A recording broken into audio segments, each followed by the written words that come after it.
Hello বন্ধুরা, আমি শিবানী। আজ আমি আপনাদের সাথে শেয়ার করব ইলিশ মাছের মাথা দিয়ে কচু শাক।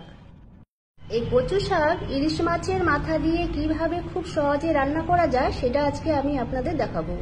আর সঙ্গে নিয়েছি সামান্য কিছু উপকরণ: জিরে গুঁড়ো, তেজপাতা, শুকনো লঙ্কা, গোটা জিরে আর কালো জিরে।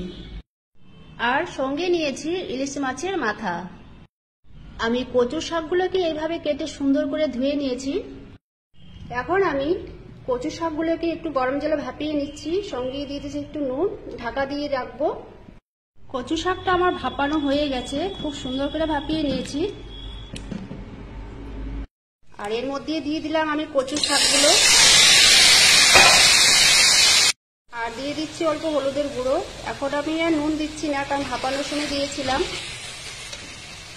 এখন আমি দিয়ে দিচ্ছি কাঁচা লঙ্কা আর জিরের গুঁড়ো,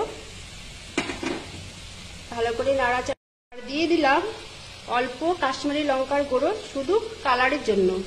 এখন আমি দিয়ে দিচ্ছি মাছের মাথাগুলো।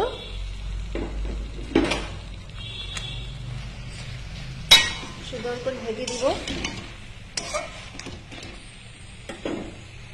এরপর আমি গ্যাসের ফ্লেমটাকে লোতে রেখে 5 মিনিট ঢাকা দিয়ে রাখবো।